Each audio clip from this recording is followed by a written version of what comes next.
আমার ভাইরা, হযরত ওমর রাদিয়াল্লাহু তাআলা আনহুর জামানায় একজন গায়ক ছিল। গোপনে গোপনে গান গেয়ে গেয়ে শখ পূরণ করত। তার এই গান শুনে লোকেরা তাকে পয়সা দিত, যেই পয়সা দিয়ে সে তার জীবিকা নির্বাহ করত। কিন্তু এই লোকটি একসময় বৃদ্ধা হয়ে গেল। বার্ধক্যে যখন উপনীত হয়ে গেল, কণ্ঠস্বর তার নষ্ট হয়ে গিয়েছে। এখন লোকেরা তার কণ্ঠের গান কেউ শোনে না এবং তাকে পয়সা দেয় না। খুবই অভাবের মধ্য দিয়ে তার জীবন শুরু হতে লাগলো। এই ব্যক্তি কোনো উপায় না পেয়ে জান্নাতুল বাকির এক ঝোপের কাছে গিয়ে এই বৃদ্ধা লোকটি আল্লাহ রব্বুল আলামিনের কাছে ফরিয়াদ করে দোয়া করতেছে, আল্লাহ মালিক, আমি যখন যুবক ছিলাম আমার কণ্ঠস্বর ভালো ছিল। ও আল্লাহ, আমি গান গেয়ে গেয়ে টাকা উপার্জন করতাম, আমার সংসারের জীবিকা নির্বাহ করতাম।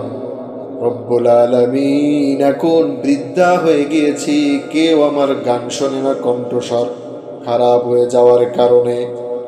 ও মালিক, খুবই অভাবের সাথে আমার দিনগুলো পার হচ্ছে, সহ্য করতে পারতেছি না, তুমি আমার ব্যবস্থা করে দাও। এই দোয়া যখন জান্নাতুল বাকির কাছে বসে, ঝোপের কাছে বসে বৃদ্ধা আল্লাহর কাছে দোয়া করতে লাগলো, আল্লাহ রব্বুল আলামিন হযরত ওমর ফারুক রাদিয়াল্লাহু তাআলা আনহুকে জানিয়ে দিলেন গায়েবের মাধ্যমে। ওমর ফারুক মসজিদে ছিলেন, গায়েবী ভাবে আওয়াজ পেলেন, হে ওমর, আমার এক বান্দা, আমার এক গোলাম জান্নাতুল বাকির এক ঝোপের পাশে বসে সে আমাকে ডাকতেছে। ও ওমর, তার হাজত তুমি পূরণ করে দাও, তার কাছে তুমি যাও, দেখো তার কি প্রয়োজন।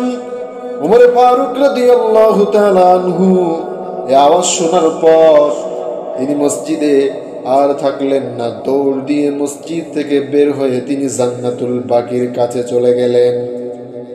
জান্নাতুল বাকির কাছে গিয়ে ওমর দেখতে পেলেন ঝোপের পাশে এক বৃদ্ধা লোক সে বসে আছে।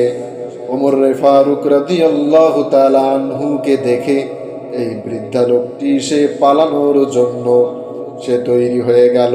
মনে মনে ভাবলো, আমার কথাগুলো মনে হয় ওমর শুনে ফেলেছে, এবার আমার মনে হয় রক্ষা হবে না। ওমরকে যখন দেখে দৌড়াতে লাগলো। ওমর রাদিয়াল্লাহু তাআলা আনহু বৃদ্ধাকে ডেকে বলতেছেন, বৃদ্ধা তুমি দাঁড়াও, ও বৃদ্ধা তুমি দাঁড়াও, তুমি পালিও না, তুমি আমার কাছে বলো তোমার কি প্রয়োজন। ওই বৃদ্ধা লোকটি ওমর ফারুক রাদিয়াল্লাহু তাআলা আনহুকে বলতেছে, হে ওমর, আপনাকে কে পাঠিয়েছেন আমার কাছে, কে সংবাদ দিল আমার প্রয়োজনের কথা। ওমর ফারুক রাদিয়াল্লাহু তাআলা আনহু বলতেছেন, বৃদ্ধা, তুমি যার কাছে, যেই মালিকের কাছে তুমি ফরিয়াদ করেছিলে, ওই মালিক গায়েবের মাধ্যমে আমাকে জানিয়ে দিয়েছেন, আমাকে পাঠিয়েছেন তোমার কাছে। এই বৃদ্ধা লোকটি তখন আসমানের দিকে তাকিয়ে সে আল্লাহর কাছে বলতেছে, রব্বুল আলামিন, সারাটা জীবন আমি নাফরমানি করেছি, একটা ইবাদত তোমার ঠিক মতো করি নাই। ও আল্লাহ, সারাটা জীবন আমি উল্টো পথে চলেছি, এখন আমার স্বার্থের জন্য, নিজের স্বার্থের জন্য তোমাকে ডেকেছি। ও রব্বুল আলামিন, তুমি আমার মতো নাফরমান বান্দার ডাকে সাড়া দিয়েছো। এই বলে ওই বৃদ্ধা লোকটি এত পরিমাণে কান্না করলো আর তওবা করলো, কাঁদতে কাঁদতে লোকটির মৃত্যু হয়ে গেল এবং আল্লাহ রব্বুল আলামিন তার জীবনের সমস্ত গুনাহ খাতাগুলোকে মাফ করে দিয়ে জান্নাতের মেহমান বানিয়ে দিলেন। সুবহানাল্লাহ। এবং ওমর রাদিয়াল্লাহু তাআলা আনহু ওই বৃদ্ধা লোকটির জানাজার ইমামতি নিজেই করলেন।